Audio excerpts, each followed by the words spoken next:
अब हमारा यज्ञ पूर्ण हो जाए। विश्वामित्र जी ने कहा राम जी तुम्हारा यज्ञ कौन सा है? राम जी ने कहा कि हमारा है विवाह यज्ञ।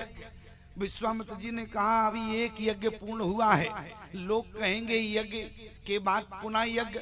इसलिए राम जी ने कहा कि गुरुदेव यदि आपका यज्ञ 2-4 दिन बाद हो जाता तो कोई दिक्कत की बात नहीं, और यदि विवाह यज्ञ 2-4 दिन बाद नहीं हो सकता, क्यों? क्योंकि विवाह की डेट निकल जाएगी तो एक्सपायरी हो जाएगा, और विवाह जो है समय से होता है। इसलिए गोस्वामी जी ने क्या कहा, बोले धनुष यज्ञ सुनी आरी रगी कोलना था, ओ हरस चले मुनि बर के साथ। यहाँ पर विश्वामित्र जी के साथ कौन गया? बोले राम लक्ष्मण जा रहे। याद रखना प्यारे, आज अयोध्या से मिथिला की यात्रा होती है, जहाँ पर भगवान को पहली नारी ताड़का मिली, दूसरी नारी प्यारी अहिल्या मिलती है।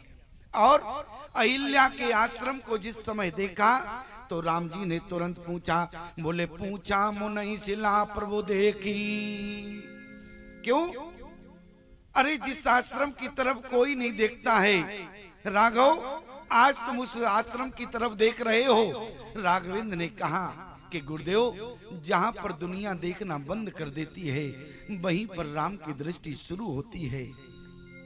लेकिन जरा विचार करना, अहिल्या के जीवन में कौन सा तप था? अहिल्या से जीवन में अपराध हुआ, अहिल्या से छल के साथ छल हुआ। अहिल्या के अपराध होने के बाद भी आज भगवान अहिल्या की तरफ देख रहे हैं। लेकिन जरा विचार करना, आज आश्रम उजड़ा हुआ था, आश्रम में बोले खग मृग जीव जंतु तैनाही, एक भी पशु पक्षी नहीं थे। सारे लोग अहिल्या के आश्रम को छोड़कर चल दिए। आश्रम उजड़ा था, लेकिन इसके बाद भी अहिल्या के आश्रम की ओर राम जी ने देखा। किसी ने कहा परमात्मा की दृष्टि कहां जाती है? राम जी कहने लगे सारा आश्रम उजड़ा था, एक भी हरियाली का पौधा नहीं था, लेकिन अहिल्या जो पत्थर की बनी हुई थी, उस अहिल्या के पत्थर के ऊपर तुलसी का पौधा हरा था। और जहां पर तुलसी होती है प्यारे, वहीं पर राम जी की दृष्टि जाया करती है। बल्कि आश्रम एक अरे दीक मग माही, और खग मृग जीव जंतु तैनाही, कोई नहीं था। किसी ने कहा कि अहिल्या आज तेरा पति तुम्हें शराब देकर जा रहा। पति ने जब शराब दिया, इसके बाद भी प्यारे विचार करना, अहिल्या का कहीं प्रमाण नहीं मिलता है कि पति ने शराब दिया, अहिल्या ने अपने गौतम ऋषि के चरण पकड़े हुए। किसी ने कहा अहिल्या आज तुम यदि अपने पति के चरण पकड़ोगी तो तेरा पति तुम्हें माफ कर देगा। लेकिन अहिल्या कहने लगी आज पति के चरण नहीं पकड़ूंगी। क्यों? क्योंकि पति क्रोधी है, पति ने शराब दिया है, और कहीं यदि चरण पकड़े मैं जानती हूं कि मेरा पति मुझे माफ नहीं करेगा। याद रखना प्यारे, यदि तुम्हारा पति तुम्हें श्राप दे तो आज अहिल्या तुमको केवल संदेश देना चाहती है। यदि संसार का पति तुमसे रूठ जाए तो अब तुम संसार के पति के बाद तुम जगत पति का ध्यान करना, तुम्हारा कल्याण हो जाएगा। आज संसार का पति गौतम ऋषि रूठ गया है, क्रोधी है, क्रोध के कारण श्राप दिया। लेकिन किसी ने कहा अहिल्या क्या पति के चरण नहीं पकड़ोगी, माफी नहीं मांगोगी? अहिल्या का कहीं प्रमाण नहीं मिलता है किसी शास्त्र में कि अहिल्या ने अपने गौतम ऋषि पति से क्षमा याचना। किसी ने कहा अहिल्या तुमसे अपराध हुआ है तो अपराध के बाद क्षमा मांगने का भी तो बनता है, तो फिर तुमने क्षमा क्यों नहीं मांगी? अहिल्या कहती है मैं क्षमा मांगती तो मेरे पति क्रोधी है, इसलिए आज मेरा पति यदि शराब देकर जा रहा है तो जाने, तो अब तुम्हारा उद्धार कैसे होगा? तो अहिल्या कहने लगी कि जीवन भर मैंने अपने पति के साथ सत्संग किया है, और याद रखना आपको जीवन में जब महात्मा छोड़कर चला जाए तो महात्मा के द्वारा दिया हुआ जो सत्संग है वो मुसीबत में काम आएगा।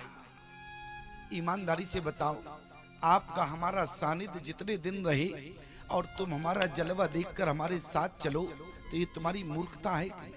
क्यों हमारे साथ जाओगे, परिवार छूटेगा कि नहीं? इसलिए प्यारे, महात्मा के पीछे जाने की जरूरत नहीं है। महात्मा के द्वारा जो तुमको सत्संग मिला है वो जीवन में पास रखना।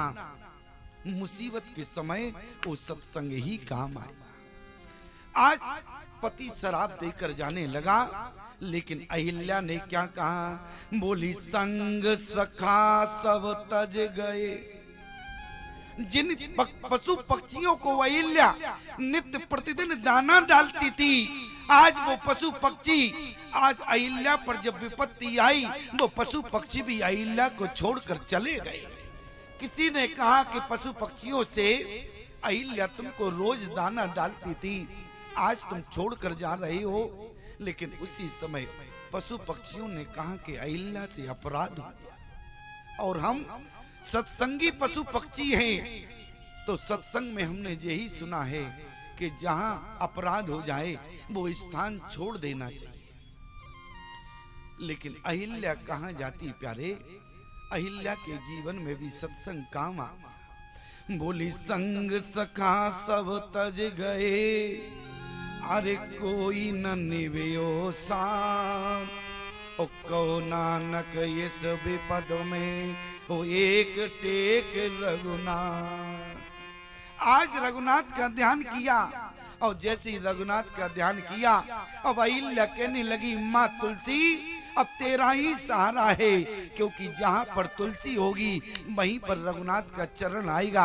आज प्यारे अहिल्या ने माँ तुलसी का ध्यान किया, अहिल्या के मस्तक पर तुलसी का विरवा खड़ा हो गया। तुलसी माँ अहिल्या के मस्तक पर प्रकट हो गई। आश्रम उजड़ा हुआ था, लेकिन जिस समय अहिल्या के मस्तक पर तुलसी हरी थी, राम जी ने देखी तो उसी समय पूछते हैं, आश्रम एक दीख मग माही, और खगो मृग जीव जंतु तैना, पूछा मुनहि शिला प्रभु देखी, और सकल कथा मुनि कई विशेष। किसी ने कहा विश्वामित्र जी से, तुम अहिल्या के पाप की कथा भगवान को सुना रहे हो, लेकिन अहिल्या के पाप की कथा। लेकिन आज विश्वामित्र जी ने कहा, अरे जिनकी कथा सुनने पर लोगों पाप से मुक्त हो जाते हैं, तो क्या आज अहिल्या की कथा भगवान सुनेंगे तो क्या अहिल्या पाप से मुक्त नहीं होगी? आज अहिल्या के पाप की कथा विश्वामित्र जी ने राम जी को सुनाई। राम जी ने कहा, गुरुदेव अब आप बताएं हमें करना क्या है? उसी समय गुरुदेव ने क्या कहा? बोले गौतम नारी श्राप बस, अरि उपल दे दरदी, और चरण कमल रज चाहती, सो कृपा करो रघुवीर। आज राम जी ने अपने चरणों की रज जो है अहिल्या के शिला पर लगाई। प्यारे गोस्वामी जी ने कहा, पर सद पर पावन शोक नसावन, प्रकट वही तप पुंज सही। अहिल्या प्रकट हो गई, भगवान के चरणों में गिर पड़ी, और इसके बाद जाने लगी तो कहाँ गई? बोले अपने पति के धाम गई। किसी ने कहा, अहिल्या पति ने श्राप दिया, आज पति के धाम ही जाओगी, आज जगत पति के चरण मिले हैं। लेकिन अहिल्या ने कहा, भले ही जगत पति के चरण मुझे मिल गए हो, लेकिन अहिल्या आज एक संदेश देना चाहती है। बोले गुरु गोविंद दो खड़े, काके लागो पाए, बलिहारी गुरुवर आपने गोविंद दियो बताए। यदि गौतम ऋषि का श्राप न होता तो आज अहिल्या कहती है जगत पति के चरण न मिलते।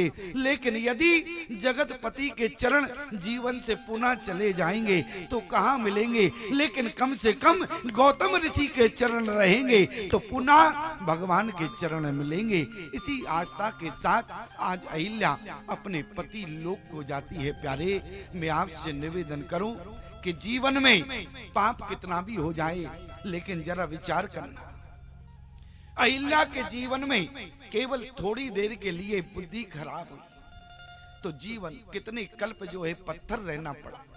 अहिल्या की बुद्धि थोड़ी देर के लिए भोग में चली गई तो कितना भोगना पड़ा, और हमारी और आपकी बुद्धि जब रोज भोग में लगी रहती है तो कितने कलप हमें भोगना पड़ेगा। केवल इस बात का विचार करना प्यारे। अहिल्या का चरित्र हमें जीवन में यही शिक्षा देता है कि हमें अपनी बुद्धि को भोग से हटाकर किसी योगी के साथ लगाना है, क्योंकि उसी से हम जीवात्माओं का कल्याण है प्यारे। इसलिए हमें अपनी बुद्धि भोग से हटा के योग में लगाना है प्यारे।